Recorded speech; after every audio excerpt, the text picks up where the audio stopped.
Dengan perubahan zaman, kesehatan bukan lagi pilihan, tapi kebutuhan utama kita sebagai bangsa.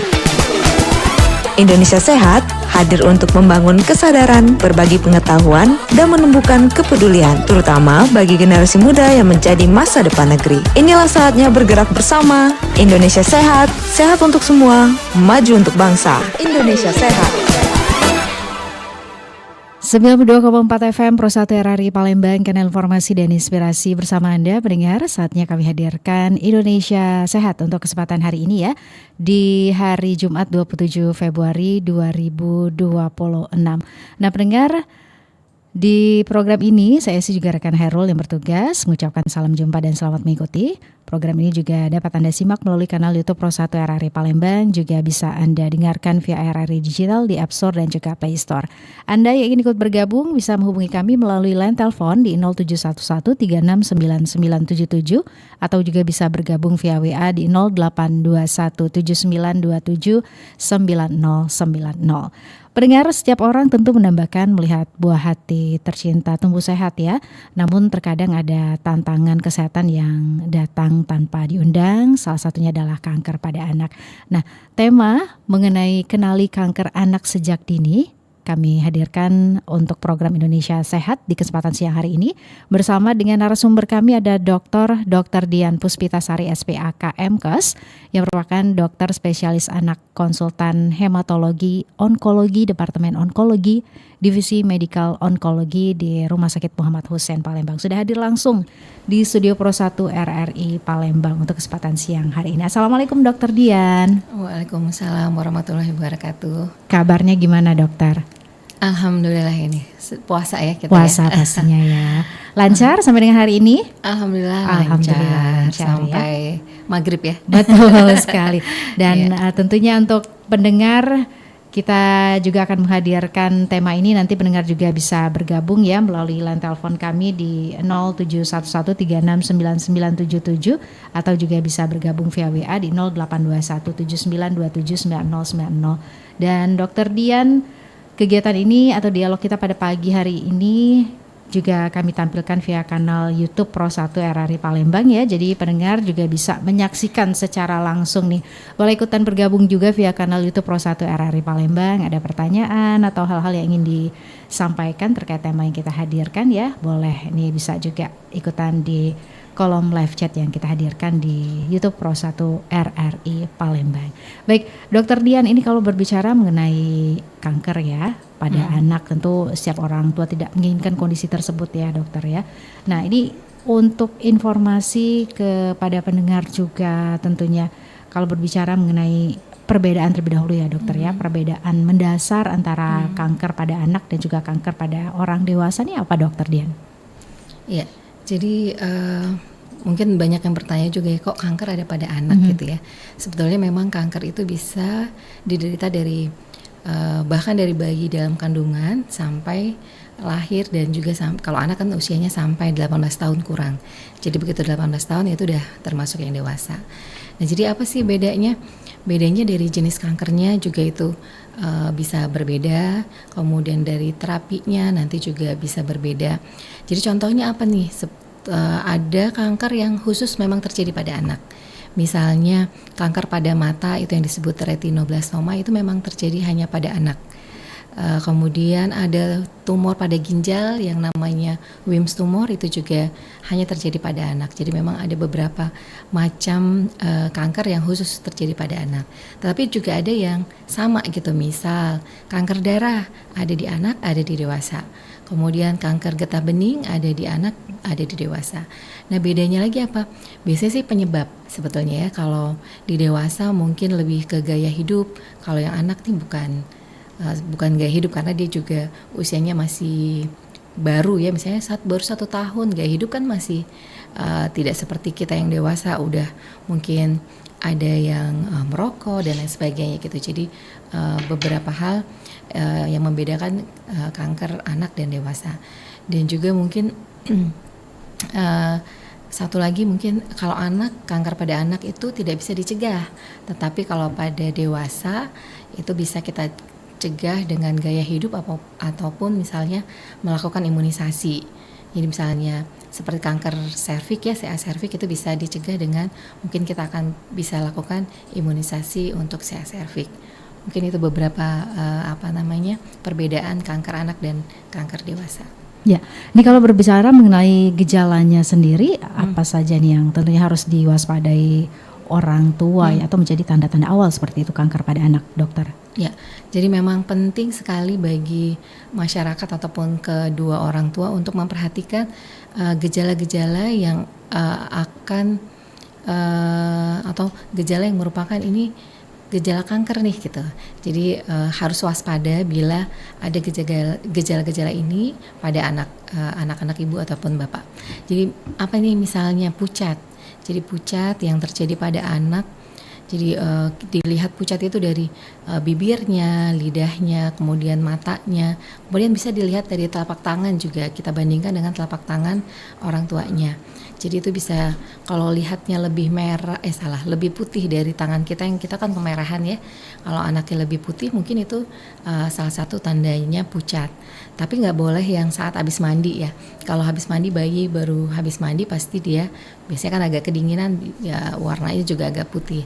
Tapi misalnya di ruangan biasa, tangan bayinya atau kaki bayinya tidak terasa dingin tapi memang kelihatan lebih pucat, lebih putih warnanya dibanding tangan bapak ibu, mungkin itu adalah tanda pucat. Kemudian lebam-lebam atau kebiruan pada kulit ya. Kalau orang dulu mungkin bisa dibilang cubit hantu gitu ya. Oh itu sih main maghrib jadi dicubit hantu. Nah itu salah satu perdarahan sebetulnya di bawah kulit, bentuknya itu lebam. Kalau lebamnya di area yang tidak biasa, maksudnya di area yang tidak trauma seperti daerah kaki yang depan ya, di daerah tulang kering, itu kan biasanya pada anak-anak yang naik tangga ataupun main lari itu biasanya lutut ke bawah itu suka biru-biru. Nah kalau yang lebamnya di paha dalam, misalnya di bagian perut, itu yang tidak sebenarnya bukan karena jatuh, bukan karena dicubit misalnya, atau bukan karena trauma lah. Nah itu kita bisa curigai suatu perdarahan yang terjadi secara spontan. Kemudian sering mimisan, gusi berdarah. Nah itu mungkin salah satu juga tanda yang harus diwaspadai. Kemudian benjolan nih, misalnya benjolan yang terjadi di tempat-tempat seperti leher atau di sepanjang tubuh ya, maksudnya di kaki misalnya, yang cirinya adalah keras, tidak bisa digerakkan, kemudian cepat membesar. Misalnya dari awalnya nih kita raba sebesar telur cicak, kemudian 2 minggu kok sudah sebesar telurnya telur puyuh misalnya ya. Kemudian kok jadi telur bebek gitu dalam waktu 1 bulan, cepat, tidak nyeri, tidak merah gitu. Nah itu biasanya juga salah satu tanda dari keganasan atau kanker. Itu benjolan. Kemudian bisa sakit kepala yang hebat, terutama khasnya adalah sakit kepala saat bangun tidur disertai dengan muntah yang menyemprot.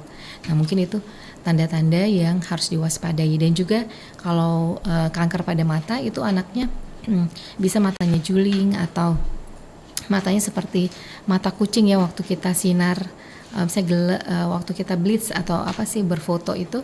Nah itu satunya ada warna merah, sebelahnya kok enggak, atau pada saat kena sinar itu kok seperti mata kucing yang kayak mantulin gitu.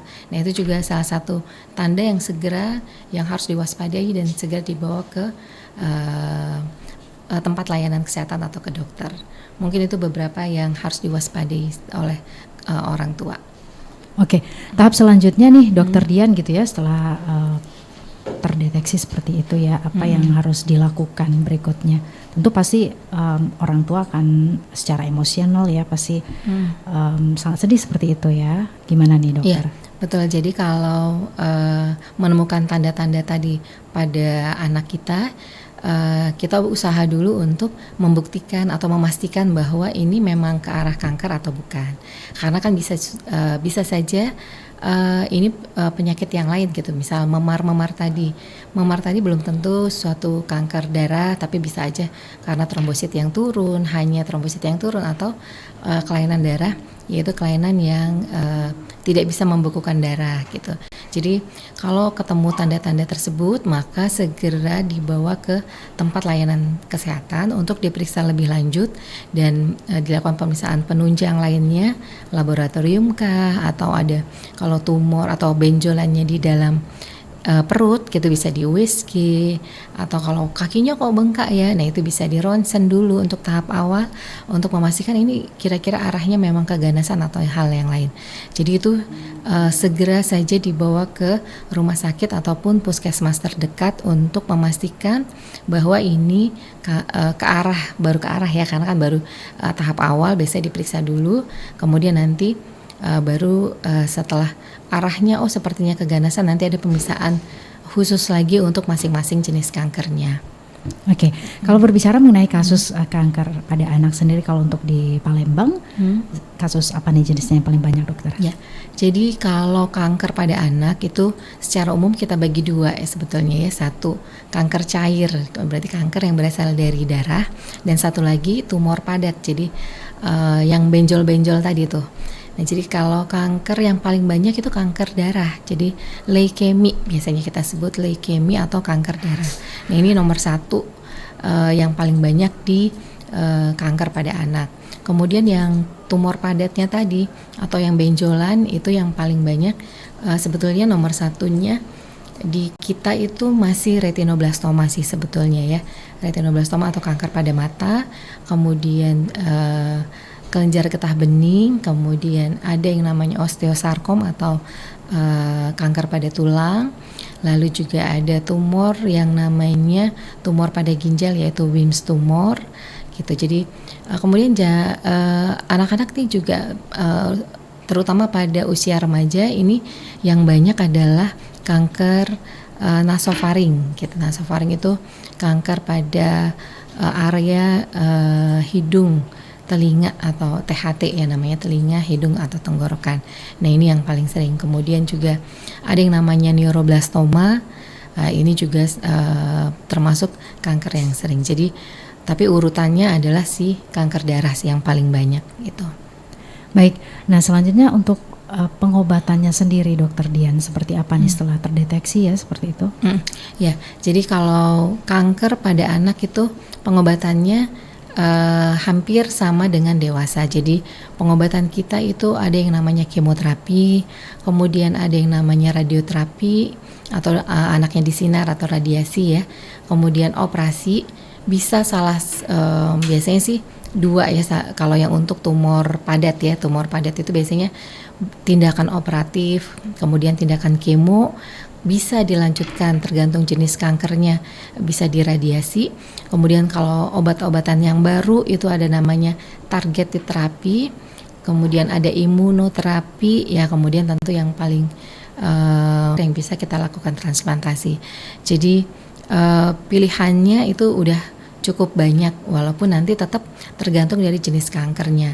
Jadi kalau jenis kanker tertentu obatnya ada bisa kemo tanpa pembedahan, misalnya seperti kanker darah itu biasanya cuma kemo, kemudian bisa targeted terapi atau imunoterapi, bisa transplantasi maupun bisa gen terapi. Kalau misalnya untuk yang kanker padat atau tumor padat tadi, yang benjol-benjol tadi, biasanya ada tindakan operatif, kemoterapi, radiasi, targeted terapi maupun imunoterapi. Jadi memang tergantung jenis kankernya. Tapi pada umumnya itu kita lewati dulu operasi kemoterapi itu terlebih dahulu. Ya, dokter, kalau mendengar kata kemoterapi ini mungkin menjadi hal yang menakutkan ya buat para orang tua. Nah, ini sebenarnya bagaimana sih prosedur ini bekerja pada tubuh anak-anak yang masih dalam proses pertumbuhan ya? Ya, betul. Jadi memang sebetulnya pengobatan kanker ini seperti pilihan sulit ya, maksudnya kalau tidak kita kerjakan kankernya terus berjalan dan akan menyebar dan akan membuat gejala yang lebih berat, kemudian tentu juga bisa berakhir dengan kematian. Untuk kita kemoterapi pun ada efek sampingnya yang juga bisa saja menjadi berat gitu ya. Jadi tapi tetap kita pilih-pilih, maksudnya dengan kemoterapi tentu ada harapan untuk untuk sembuh gitu ya, untuk menuju ke perbaikan. Sedangkan kalau kita tidak kerjakan, tentu hanya satu jalan saja gitu yang akan kankernya akan terus menyebar. Nah, bagaimana sih prosesnya?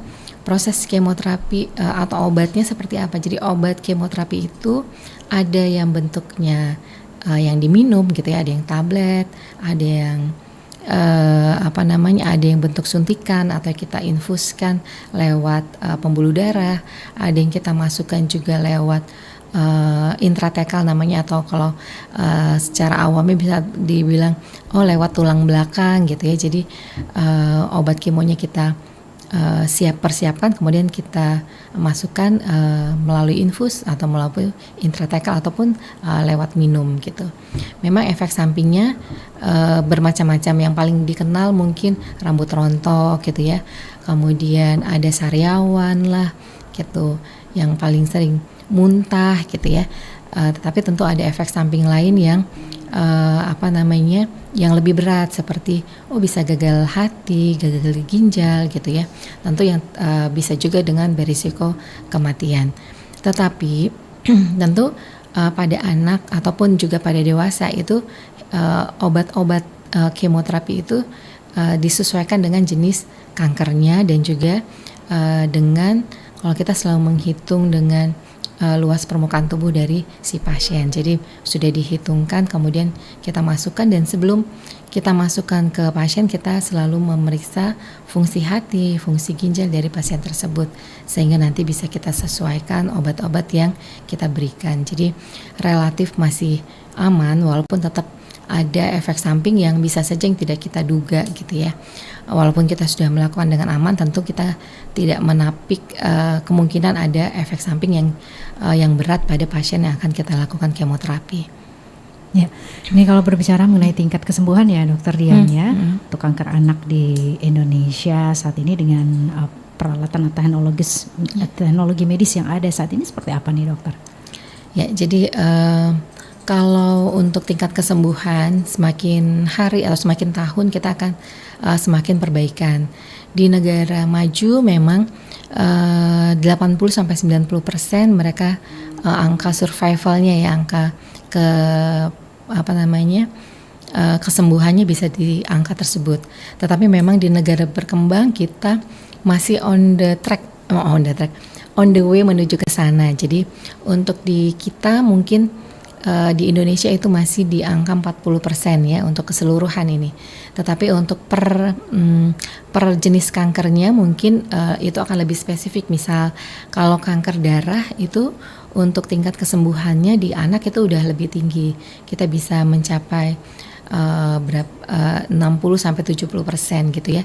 Tetapi mungkin kalau di kanker yang padat ya, tumor padat tadi misalnya osteosarkom, kemudian retinoblastoma, itu mungkin masih di angka yang 20-30% gitu. Ini ada banyak faktor sebetulnya yang kenapa kok lebih rendah, itu ada lagi bahasannya. Iya, baik. Nah ini kalau kita berbicara mengenai kesembuhan, faktor dukungan psikis ya dari keluarga untuk keberhasilan proses pengobatan kanker anak ini kan tentu menjadi bagian yang penting juga ya. Dokter ya, seperti apa nih harusnya gitu ya orang tua bisa bersikap. Ya, jadi tentu kalau anak kita didiagnosis kanker pasti kayak vonis yang jadi kayak akhir dari segalanya gitu ya. Jadi tentu tetap kembali ke manusia itu diciptakan itu untuk berusaha untuk menjalankan hidupnya gitu ya. Jadi kalau anak kita divonis kanker itu bukan akhir dari segalanya, masih bisa kita usahakan untuk menuju ke kesembuhan. Kita keluarga tentu harus bahu membahu lah ya untuk menciptakan suasana di rumah, dan kemudian anaknya juga diajak untuk berobat, dibawa ke rumah sakit untuk dilakukan tindakan ataupun pengobatan. Memang berat di awalnya, mungkin butuh waktu gitu untuk menenangkan diri, tetapi percayalah bahwa ibu itu terutama ya, ibu tuh harus cepat kuatnya gitu. Jadi nggak, karena kanker juga tidak bisa menunggu gitu ya. Misalnya dokter tunggu dulu, saya mau menenangkan diri dulu, mungkin 1 bulan lagi baru kembali, itu untuk berobat lagi itu mungkin tidak memungkinkan kalau untuk kanker. Kenapa? Karena memang kanker itu tumbuhnya cepat gitu. Kalau misalnya sel normal itu 1 jadi 2, kalau kanker 1, 4, 8 gitu ya, cepat sekali nanti pertumbuhannya cepat sekali. Misalnya menunggu 1 bulan itu bisa menambah stadium, jadi akan lebih berat lah saat kita sudah siap untuk berobat, tapi anak kita jadi tidak siap karena stadiumnya sudah lebih lanjut. Jadi berfokus kepada untuk melakukan pengobatan pada anaknya. Dan memang kalau satu anak di keluarga itu sakit, itu satu rumah ikut sakit. Tapi tentu segera menata diri untuk memfokuskan kesembuhan pada anaknya, dan juga tentu kalau bisa anak-anak lain jangan sampai terganggu, maksudnya tetap sekolah, tetap menjalankan kehidupan selayaknya anak-anak. Kalau anak-anak ini sebetulnya sakit kanker itu mereka tidak waktu awal mungkin pas lagi pucat, pas lagi perdarahan itu mungkin kelihatannya terbaring begitu, tapi sudah kita obati 1 kali itu udah ceria lagi, biasanya udah main-main, udah seperti biasa. Dan anak-anak ini tentu walaupun dia misalnya bolak-balik ke rumah sakit, tapi tetap harus kita jaga untuk dia selalu bertumbuh dan berkembang. Jadi misalnya dia harus belajar, berarti nanti kita juga walaupun dia sambil kemo itu boleh kita bawakan buku pelajaran, atau sambil membaca, atau sambil mewarnai, atau apapun kegiatan anak-anak yang disukai gitu. Jadi tidak dibuat suasananya selalu menakutkan ya, apalagi kan memang kalau ke rumah sakit tentu mau dicek darah dulu, berarti harus ketemu jarum dulu dan lain sebagainya. Beberapa anak mungkin kalau lingkungannya mendukung gitu ya, jadi supportnya kadang bukan hanya keluarga inti tetapi juga keluarga besar itu membantu, dan juga masyarakat juga mensupport dengan tidak mengintimidasi atau tidak takut, tidak usah deket-deket, boleh tetap berinteraksi karena kanker tidak penyakit menular, tetapi kita tentu menjaga malah justru si anak yang kanker ini yang rentan terhadap infeksi gitu ya. Jadi kalau misalnya kita lagi batuk pilek ya jangan deket-deket anak-anak yang sedang menjalani kemoterapi. Mungkin itu sih, jadi di keluarganya kemudian keluarga besarnya mensupport, membantu untuk pengobatan di anak, karena memang kemoterapi itu tuh tidak seperti sakit tipes ya yang cuma di rumah sakit 1 kali, mungkin dirawat cuma 1 minggu kemudian udah selesai. Kemoterapi itu bisa sampai 2 tahun sampai 3 tahun gitu, jadi memang lama, jadi butuh support dari lingkungan dan maupun di keluarga intinya. Baik, Dokter Dian, nanti kita akan lanjut lagi ya. Kita jeda sebentar, pendengar juga pastinya tetap terus bersama kami di 92,4 FM Pro 1 RRI Palembang, kanal informasi dan inspirasi. Masih bersama Anda, Indonesia Sehat. Indonesia Sehat. I neither the hungry wolf nor the sacrificial lamb. Itu musuhnya kalahin. Dit, main HP itu matanya nggak boleh deket-deket. Itu loh layarnya, minimal 40-50 cm lah. Yes, menang. Musuhnya kalah juga. Huhu. Dit, denger nggak apa kata kakak tadi? Iya. Apa coba? Kalau main HP, mata nggak boleh deket-deket dengan layar kan, minimal 40-50 cm. Terus kenapa masih deket-deket? Kamu mau? Masih muda matamu jadi rusak? Terus rabun? Maaf kak, habis gamenya seru banget. Adit sampai gak sadar kalau mata Adit sedekat itu dengan layar HP. Ya sudah, lain kali ingat-ingat lagi ya, kalau main HP mata nggak boleh deket-deket dengan layar. Oke kak, siap. Dengan mata sehat, Anda dapat melihat dengan jelas. Ayo, jaga kesehatan mata Anda agar rutinitas sehari-hari jadi lebih nyaman.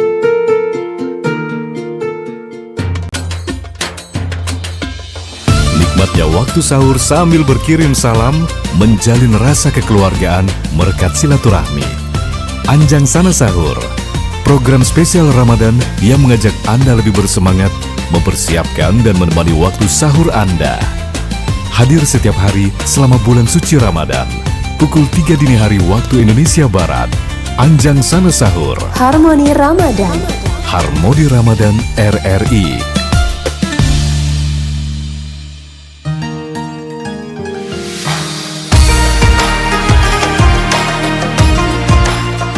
Assalamualaikum warahmatullahi wabarakatuh. Saya Hendrasmo, Direktur Utama LPP RRI. Atas nama keluarga besar Lembaga Penyiaran Publik Radio Republik Indonesia, mengucapkan selamat menjalankan ibadah puasa di bulan suci Ramadan 1447 Hijriah. Bulan Ramadan merupakan momentum untuk memperkuat nilai keimanan, integritas, dan kepedulian sosial, sejalan dengan visi LPP RRI sebagai media publik yang terpercaya, relevan, berdampak, dan menjadi inspirasi bagi masyarakat. Kami berkomitmen untuk terus menghadirkan siaran yang mencerdaskan, menyejukkan, serta memperkuat persatuan dan nilai-nilai kebangsaan. Melalui semangat Ramadan, LPP RRI akan terus menjalankan perannya sebagai ruang informasi yang akurat, berimbang, dan menjadi sarana edukasi publik, serta sumber inspirasi yang menumbuhkan optimisme dan harapan bagi bangsa Indonesia. Semoga ibadah puasa kita diterima oleh Allah Subhanahu wa Ta'ala, dan Ramadan ini membawa keberkahan, kedamaian, serta semangat baru dalam pengabdian kepada masyarakat dan negeri. Wassalamualaikum warahmatullahi wabarakatuh.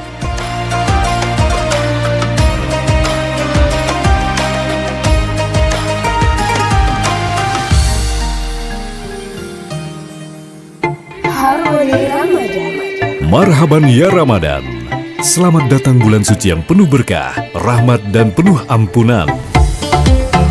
Bersama RRI Palembang, kembali kami hadir lebih awal, pukul 3 dini hari dengan program-program spesial yang akan menemani waktu Ramadan Anda.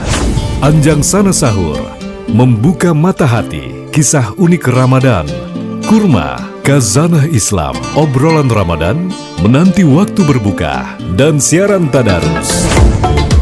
Selaras ibadah batiniah, pengendalian diri, indahnya kebersamaan kita dalam satu irama ketakwaan. Harmoni Ramadan. Harmoni Ramadan RRI.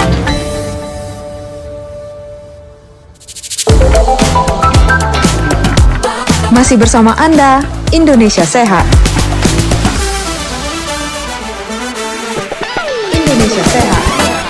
Terima kasih pendengar, masih terus bersama kami di 92,4 FM Pro 1 RRI Palembang. Kanal informasi dan inspirasi masih di program Indonesia Sehat bersama dengan Dr.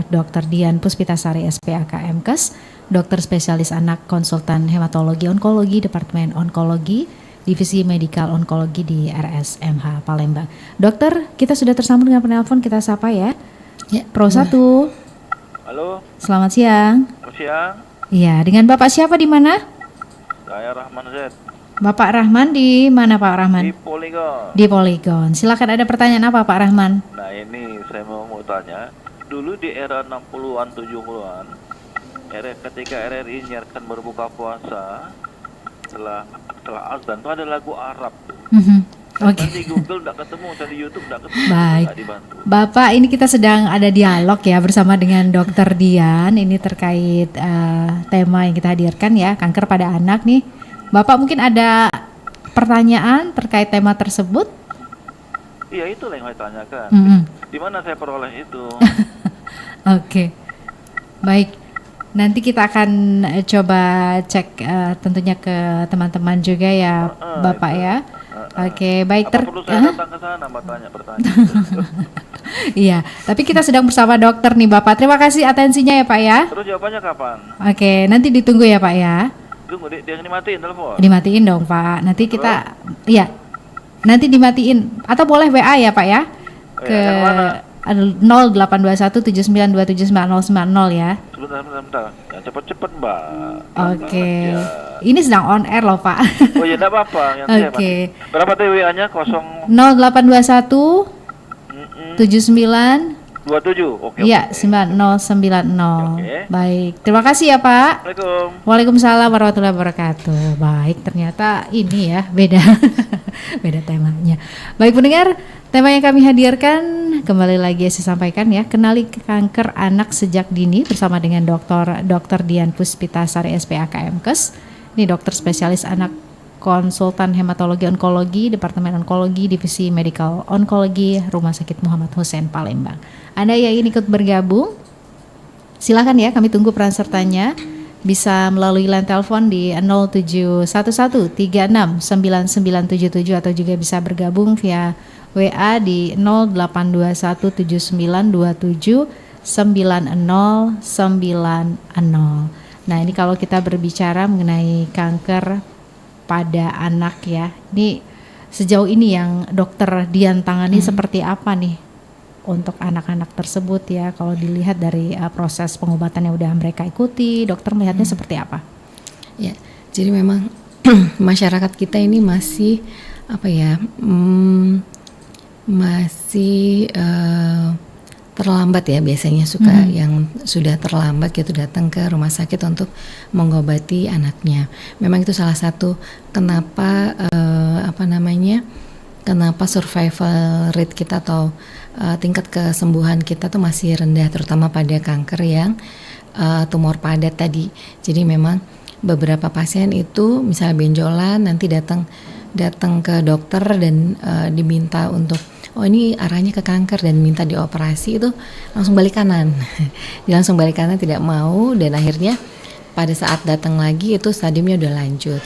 Tentu kalau stadium sudah lanjut, untuk tingkat kesembuhannya juga akan semakin lebih kecil. Jadi beberapa pasien itu kadang seperti itu gitu, datang ke tempat kita dengan stadium yang sudah lanjut. Kemudian ada juga yang pertama sudah datang ini semangat 45 untuk berobat gitu ya. Kemudian anaknya sudah terlihat sehat, jadi kemoterapi itu kan sebenarnya ada beberapa siklus gitu ya. Bahkan ada yang sampai kemoterapi sampai bisa di 2 tahun setengah gitu ya. Terutama yang kanker darah. Itu kadang baru 2-3 siklus, kemudian dilihat anaknya sudah membaik, kan kembali ke daerah. Nah itu kan diminta kontrol lagi dengan tanggal tertentu. Nah itu tidak balik lagi. Nanti balik lagi setelah 6 bulan atau 1 tahun kemudian datang, udah kondisi anaknya balik lagi seperti yang awal, bahkan stadiumnya udah lanjut. Jadi ini kadang-kadang membuat kami misal sebetulnya dari pihak dokter gitu sungguh menyayangkan sekali, padahal mungkin kalau dari awal diteruskan tidak sampai stadiumnya bisa lanjut gitu. Tapi sayangnya karena kadang-kadang udah dianggap sehat gitu ya, udah dianggap sehat, akhirnya tidak balik lagi untuk kemoterapi. Jadi memang masih seperti itu. Jadi tapi tentu tidak capek-capeknya kami mengedukasi, termasuk salah satunya seperti bekerja sama dengan RRI saat ini gitu, untuk memberikan edukasi lagi bahwa kanker itu bukan akhir dari segalanya, masih bisa kita obati, kemungkinan sembuhnya masih ada gitu. Jadi hal-hal seperti ini mungkin yang selalu harus kita edukasi kepada masyarakat. Baik, dokter, ini kalau berbicara mengenai do and don'ts-nya gitu ya, ada pantangan atau hal-hal yang harusnya tidak dilakukan oleh anak-anak penderita kanker atau yang dikonsumsi gitu ya. Ini ada nggak nih dokter, supaya ini juga menjadi perhatian untuk para orang tua ya dokter ya? Ya, kalau misalnya anak kita sudah terkena kanker, tentu berhati-hati saat membeli makanan, tentu terkait dengan pengobatan atau kondisi anaknya. Jadi misalnya nih, tentu setelah kemoterapi nafsu makan anak kan pasti turun ya. Jadi dia mungkin ada mual muntahnya, kemudian sensitif terhadap bau yang merangsang gitu. Maksudnya bau macam-macam deh anak-anak ini, kadang bau masak, bau bawang gitu, atau bau makanan yang baunya misalnya kunyit atau apa, itu dia nggak mau gitu. Bahkan baru lewat aja tuh makanan ya kan, kalau di rumah sakit tuh suka diantar makanan pakai baki misalnya gitu. Nah itu udah belum dilihat makanannya udah muntah. Nah mungkin itu tips dan trik untuk anak-anak seperti ini. Makanannya memang kalau bisa tidak yang tidak yang berbau menyengat gitu ya. Kemudian tidak terlalu spicy atau tidak terlalu pedas. Kemudian mungkin lebih teksturnya lebih lembut yang mudah dicerna gitu. Jadi sehingga si anak juga lebih memudahkan untuk makan. Kemudian mungkin kita justru makanan yang dingin ya, maksudnya karena kadang-kadang kan anak-anak itu setelah kemo ada sariawan gitu atau mudah berdarah. Nah itu mungkin makanan kita pilih yang dingin, tidak hangat gitu ya, tapi lebih ke yang dingin. Mungkin mereka lebih suka, lebih bisa menelan gitu. Jadi pemilihan, terus volumenya gitu ya, volumenya mungkin tidak bisa banyak gitu. Kalau sebelumnya kita makan 3 kali sehari, tapi kalau untuk anak-anak ini mungkin boleh 6 kali, 7 kali, 8 kali, tetapi porsinya mungkin lebih kecil-kecil gitu. Jadi lebih kecil-kecil, tapi dia sering sehingga tetap volumenya akan sama gitu. Jadi tidak sampai dia selama pengobatan itu jadi lebih berat badannya turun gitu. Jadi kita harus jaga ini tetap bisa makan atau tetap bisa mengkonsumsi makanan. Kalau nggak bisa yang padat, lebih lembut atau bahkan yang cair kita berikan. Jadi belum mau yang nasi, tidak mau juga bubur, kita boleh berikan susu ya. Jadi atau kalau di rumah sakit bisa kita buatkan makanan cair, tapi kalau di rumah mungkin susu yang berkalori yang lebih tinggi itu menjadi pilihan. Kemudian tentu makanannya harus bersih. Jadi bersihnya itu bagaimana? Jadi kalaupun mau beli tentu di tempat yang kira-kira memang bersih, karena anak kita tuh berarti rentan terhadap infeksi. Satu kuman masuk itu udah, kalau di anak sehat tuh B aja ya, biasa aja. Tapi kalau di anak yang kanker mungkin satu kuman masuk dia jadi mencret. Kemudian dihinggapi lalat misalnya itu jadi mencretnya. Kalau anak lain 1 kali, yang ini bisa harus sampai rawat inap gitu. Jadi itu harus dijaga. Kemudian saya tips memilih buah-buahan pun mungkin yang berkulit yang kita buka. Kenapa sih? Karena mungkin lebih bersih ya kalau dia berkulit kita buka, jadi di dalam itu pasti lebih bersih. Jadi pun kalau yang makanan yang langsung dimakan, saya seperti anggur ya. Anggur boleh nggak? Sebetulnya sih prinsipnya boleh, tetapi mungkin harus ekstra dibersihkan gitu. Jadi selain dicuci, cucinya juga harus bersih. Kemudian saat menyajikan juga harus bersih. Jadi lebih ke kebersihan. Kemudian jangan yang bikin sakit perut ya, pedes atau asam gitu. Mungkin itu dan bau yang menyengat, mungkin itu sebaiknya dihindari untuk anak-anak yang sedang menjalani kemoterapi. Baik, ini ada pertanyaan dari Ibu Iin ya, dokter. Untuk anak-anak yang ibunya menderita kanker, ini berapa persen kemungkinan ini akan terkena kepada anaknya? Oke, jadi kalau ibunya kena kanker, gimana di anak-anak selanjutnya gitu ya. Jadi sebetulnya kalau untuk kanker itu memang tidak secara langsung seperti penyakit yang diturunkan ya. Memang karena penyakit ini tidak diturunkan, tapi beberapa jenis kanker bisa memang diturunkan dari ibu atau bapaknya. Walaupun sebetulnya ibu bapaknya tidak menderita sakit, tetapi dia memiliki gen untuk hal tersebut. Misalnya seperti yang tadi saya bilang retinoblastoma. Nah, kalau ibu itu menderita kanker, tentu kesempatan si anak untuk menderita kanker lebih tinggi, bisa 2-3 kali lipat lebih tinggi dibanding seorang anak yang tidak punya ibu yang menderita kanker gitu. Jadi potensi untuk menderita kankernya itu lebih tinggi, tetapi kankernya belum tentu jenis yang sama gitu ya, belum tentu jenis yang sama. Jadi bisa saja ibunya serviks misalnya, anaknya nanti kanker yang lain, bisa kanker darah atau lain sebagainya. Tapi sebetulnya secara persentase yang tepatnya tidak ada, tapi dia memiliki kesempatan mungkin 2 atau 3 kali lebih tinggi dibanding orang atau anak yang tidak memiliki ibu ataupun orang tua yang kanker juga. Oke, seperti itu ya dokter ya. Nah ini kalau berbicara juga tentu ini mengenai kanker pada anak ya. Untuk ibu-ibu yang juga sedang berusaha tentunya ya untuk bisa memberikan makanan ataupun juga kesembuhan untuk anaknya.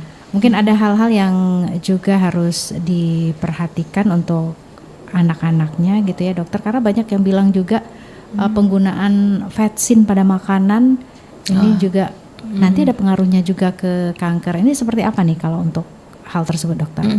Jadi kalau misalnya untuk anak yang sudah menderita kanker gitu ya, untuk menderita kanker ya tentu syarat-syarat yang tadi tuh makanannya. Apakah boleh pakai vaksin atau enggak? Sebetulnya sampai sekarang itu belum ada bukti ilmiah bahwa si vaksin tadi bikin kanker gitu ya. Jadi apalagi di anak-anak sebetulnya paparan terhadap vaksinnya mungkin tidak akan sebanyak kita ya. Kalau kita hitung aja kita makan mie instan mungkin mamanya dibanding anaknya yang sekarang sedang kena kanker tentu lebih banyak, kemungkinan lebih banyak mamanya gitu. Jadi sampai saat ini sebetulnya belum terbukti bahwa makanan atau si vaksin tadi itu atau penyedap itu menyebabkan kanker. Jadi sebetulnya boleh nggak? Kalau saya sih masih bisa boleh asal jangan berlebihan, karena kan memang ada hal-hal lain ya, lebih ke mungkin nanti akan garamnya lebih tinggi dan sebagainya. Tapi kalau diberikan secara normal-normal saja itu nggak masalah sebetulnya. Ya, baik dokter, ini tidak terasa kita sudah berada di akhir perbincangan kita ya dalam Indonesia Sehat untuk kesempatan siang hari ini. Mungkin ada poin-poin penting lain yang ingin ditambahkan untuk pendengar kita terkait tema yang kita hadirkan ya, kenali kanker anak sejak dini. Silakan dokter Dian. Ya, baik, terima kasih. Jadi untuk kanker anak ini sebetulnya tidak bisa dicegah gitu ya, tidak bisa dicegah karena yang kita bisa lakukan adalah mengenali atau mendeteksi ataupun mendiagnosis kanker secara lebih dini. Jadi memang untuk gejala-gejala yang pucat, sering memar, sering perdarahan, ada benjolan yang berkembang dengan cepat, kemudian sering demam, ada mata yang seperti mata kucing atau matanya juling dan lain sebagainya, itu harus segera dibawa ke rumah sakit untuk dipastikan itu kanker atau bukan. Jadi yang penting di kanker pada anak ini adalah dikenali secara dini, diobati secara dini, maka hasilnya akan seperti yang kita harapkan, yaitu sampai 80-90% itu bisa sembuh. Dan kalau anak kita terkena kanker, tentu ini bukan akhir dari segalanya. Kita masih bisa usaha untuk melakukan pengobatan. Untuk di Sumatera Selatan atau khususnya di Kota Palembang, kita tidak usah khawatir lagi. Di Rumah Sakit Muhammad Husin tentu sudah bisa mengatasi atau melakukan terapi untuk anak-anak kanker ini. Jadi kita punya tindakan operatif, kita punya dokter bedah anak, kita punya bedah onko, kita punya dokter THT onko gitu. Jadi semua SDM kita punya, kemudian terapinya dari radioterapi, kemoterapi, imunoterapi, targeted terapi itu kita sudah bisa kerjakan, dan kita goes to menuju ke transplantasi, dan juga nanti kita sedang merintis untuk ke arah gen terapi. Dan juga satu lagi nih, kita sudah akan memiliki nuklir, jadi kedokteran nuklir itu juga bisa untuk mengatasi kanker baik itu pada anak maupun dewasa. Jadi akan lebih lengkap, dan cukup hanya di sini di kota kita saja kita sudah bisa mengobati kanker tanpa harus ke kota lain gitu. Mungkin itu yang hal yang penting yang bisa saya sampaikan. Baik, Dokter Dian pastinya terima kasih sudah hadir langsung memberikan informasinya untuk pendengar kita mengenai tema yang kita hadirkan, kenali kanker anak sejak dini ya, untuk program Indonesia Sehat di hari ini. Sehat terus, sukses terus aktivitasnya. Ini udah langsung balik lagi ke RSMH ya Dokter Dian? Balik lagi bertugas ya, selamat bertugas juga dokter ya.